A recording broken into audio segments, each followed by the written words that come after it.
ఇచ్చాం సూపర్ 6 అవన్నీ చేపిస్తాం. అది చేయించడమే కాదు, ప్రతి ఒక్క కుటుంబానికి నేను అండగా ఉంటా, చేయించే బాధ్యత నాది. ఇప్పటికే మీరు చూశారు, 30 రోజులు కూడా కాలేదు, వచ్చిన వెంటనే నేను చెప్పిన ప్రకారం పింఛన్లు పెంచాం.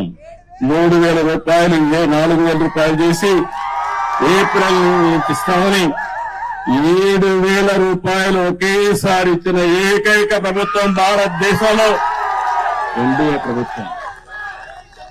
అది పేదవాళ్లపై నుండే ప్రేమ. ఇంకో పక్క మీరు ఒకసారి చూస్తే మా తమ్ముళ్లకు ఉద్యోగాలు లేవంటే మెగా డిఎస్సీ హామీ ఇచ్చాను. మొదటి సంతకం పెడతానని చెప్పాను. మొదటి సంతకం పెట్టాను, మొదటి క్యాబినెట్ లో పెట్టాను. ఆమోదించి నోటిఫికేషన్ ఇచ్చే పార్టీ తెలుగుదేశం పార్టీ. మూడోది, మీ భూములన్నీ కొట్టేయాలనుకుంటే నేను ఆ రోజు హామీ ఇచ్చాను, మీరు ఏం భయపడద్దండి, ఇది ల్యాండ్ టైటిలింగ్ యాక్ట్ కాదు, ల్యాండ్ గ్రాబింగ్ యాక్ట్. ఇది జగన్ వేసిన పెద్ద స్కెచ్. ఇది దీన్ని ఇమ్మీడియట్ గా కంట్రోల్ చేస్తారు, రద్దు చేస్తానని చెప్పి రద్దు చేసిన ప్రభుత్వం ఎన్డీఏ ప్రభుత్వం అని చెప్పి కూడా నేను మీకు తెలియజేస్తున్నా. అన్న క్యాంటీన్లు 180 క్యాంటీన్లు 183 ఉన్నాయి. ఆగస్టు 15 నుంచి ప్రారంభిస్తాం. పేదవాడికి అన్నం పెడతాం. పేదవాడికి అన్నం పెడితే సహించలేని మనస్తత్వం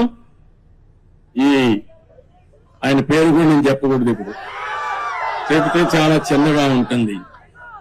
అలాంటి వ్యక్తి వీళ్ళంతా సైకో. మా తమ్ముళ్ళు ఇంకా మర్చిపోలేదు, మర్చిపోతే భయంకరం.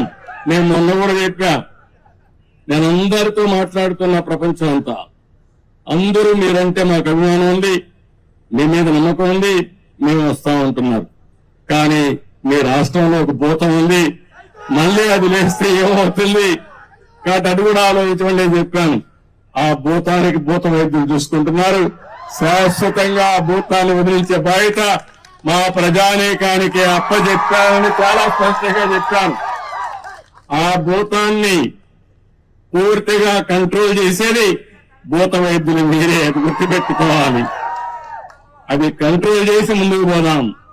అదే సమయంలో మా తమ్ముళ్ళందరికీ, ప్రజలందరికీ మీ ఆదాయం పెంచే మార్గం, అదే నైపుణ్య అభివృద్ధి కోసం సెన్సస్ తయారు చేస్తున్నాం.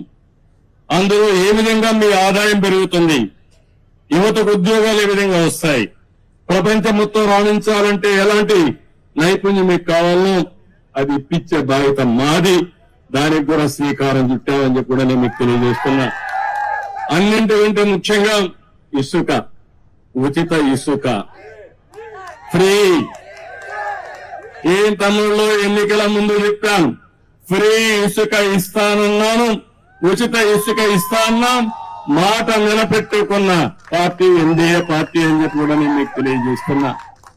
మీరందరూ ఒక పక్క నా మీద గాని, పవన్ కళ్యాణ్ గారి పైన గాని, నరేంద్ర మోడీ గారు చెప్పిన విషయాలు, ఎన్డీఏ చెప్పిన విషయాలన్నీ కూడా మీరు నమ్మారు, పూర్తిగా విశ్వసించారు, మాకు బ్రహ్మాండమైన మెజార్టీతో గెలిపించారు. మేమందరం కూడా మీకు రుణపడి ఉన్నాం. తప్పకుండా మీ రుణం తీర్చుకుంటాం. ఎట్టి పరిస్థితుల్లో ఆలోచన ఒకటి, ఆంధ్రప్రదేశ్ ని నెంబర్ 1 రాష్ట్రంగా తయారు చేయాలనేది ఏకైక ధ్యేయం.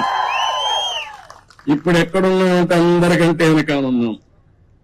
మొన్న జీతాలు కూడా ఇవ్వలేము, పెన్షన్లు ఇవ్వలేమంటే నేను ఒకటే చెప్పా, ఏం చేస్తారో నాకు అనవసరం, ఒకే రోజు పెన్షన్ ఇవ్వాలి, అందరికి ఇవ్వాలని, వాలంటీర్స్ ఉంటేనే సాధ్యం అని చెప్పిన పెద్ద మనుషులకు బుద్ధి చెప్పాలని సచివాలయ సిబ్బందితో ఒకే రోజు ఇచ్చాం.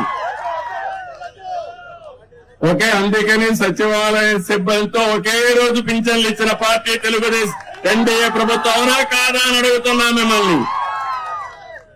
జీతాలు ఇవ్వలేమంటే సాధ్యం కాదని ఒక పక్క పింఛన్లు ఇస్తూనే ఇంకో పక్క ఉద్యోగస్తులు కూడా జీతాలు ఇచ్చాం. రెండు కూడా చేశామంటే అది ఈ పార్టీకి ఉండే కమిట్మెంట్, తప్పకుండా చేస్తాం.